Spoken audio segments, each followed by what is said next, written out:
öyle sadaka verilmeli. Öyle bir şey sadakanın iyimeli. İtin etinden nada harafatların öğrenmeyden mi oluyor? Öyle sadakanı yiyenin mi hava?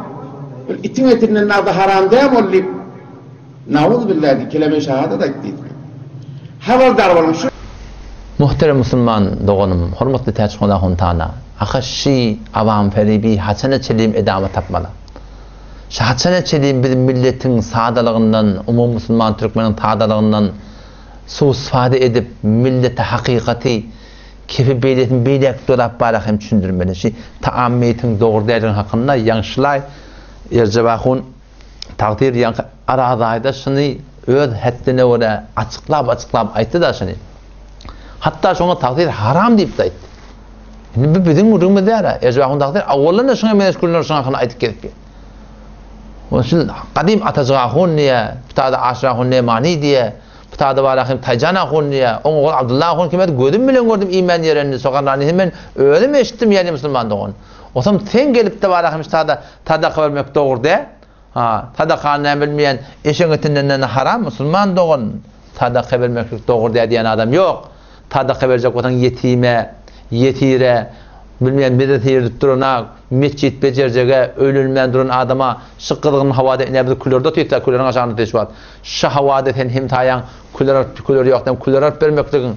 Hayti bir müşkül hal etmektiğin tadaka verecek olan Müslüman doğun. Bir vermeli, bana kim münkur ahim? Kimin şuna müşkülü var?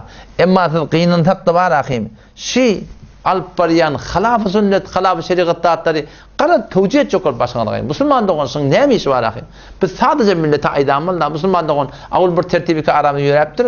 Şu doğru de, tertibi şu deyip, ben Babret, mecmi fıkhi Türk meselede, şu savutiyesini kulak aslan olun, kaç kuşan filmin bir tertibiyle, ben barha tagaza edip aytdım. Haca akın şuna doğru de edip aytıydı. Beyeceğiniz gete hücreye verin. Teoreklerde hücrelerimiz var, ehl-i sünnet hücreleri. Ne kadar şöyle röşt etiyerler, ustadlarına aylık veriyerler, şüpheru hatta moğollarına kömek etiyerler mali itayden. Nereden geliyor şöyle ki? Şimdi millet var ahim, şu etmeli, bizim bir hud etiyen harçlamadı, onu hücrelerine veriyerler, şöyle olan hem din diyaneti öteye, hem dünyet öteye Müslüman doğan. Ben şurada da barha tagaza ettim, şunu şey diye ayda biz. Emma siz şu savutiyeni kavvette hendisine kulak atın, şu taada hakikatin millete ne ecra etmelka.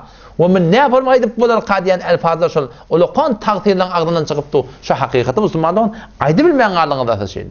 Inni xob bir adam adından, avrayından, muğyatından bir neşin geçiptirler. Şu turatını orta gelip dururlar. Lağıl etecikten şolan aytyan doğru. Bir de yüze galiyat valdı. Gayrat edin. Getirin şun hücreye. Barın garibine verin, yetimine verin. Cavan oğulları öğlendirin. Müşkülatlarını hal edin. Ne kadar adamlar var bimarstanında harzın tapmayan diye can oğul.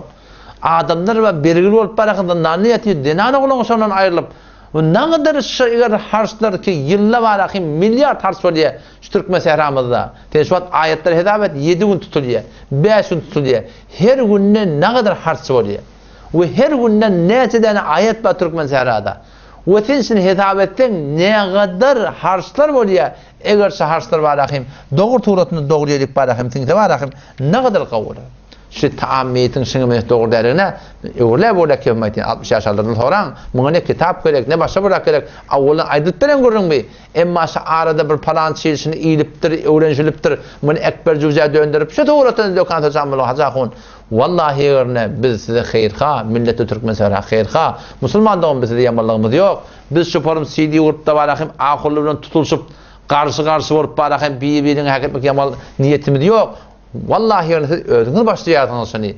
Siz her bir moradaki şu açıp biz CD vurduk, siz ödünüz başladınız şimdi. Sallakta gelip de varahim hacakun CD vurvatı, milletin hani yayladıktı, su vurmayan balak çıkarma falan böyle şeyler. Gelin mında orla. Bu taraftan marahim benlerden CD vurttu, bilmeyen sen marahim dinin ikşayet atan falan, bilmeyen sen ursuva ederin, barda ederin, kimi orkuduyardın ahim?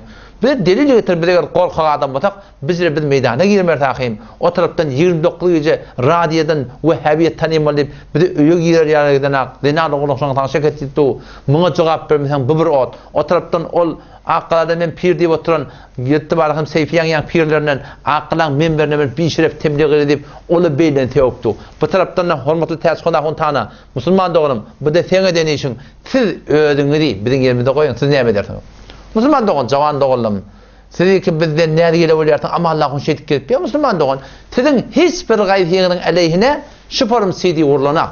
Tiziň hiç bir gaýtygynyň aleyhine şu forum towta edip, şu forum töhmet tatda urup barakym ileri gelenak. Hatta siz bu Türkmençara bölek bolsaňyzda bir-biriňi hawany saklaýarsyňyz, bir-biriňi barakym şu forum garşy durmaýarsyňyz. Şu forum tiziň etýän belli adam ýok-da. Bu forum bolup berensiň garan tapmak hewlagyn. Emma musulman doğun bidigede qalanna hemme jeň agyly birtirýärdiňiz. Üneleke barakym şular ýykmalyn. Näme bilen ýan gaýdan atlamyzy. Biz elimizde näme gelýär? Hisak gelen akda. Üneleke şu sidi gurmaly millet musulman doğanyň beýle däş.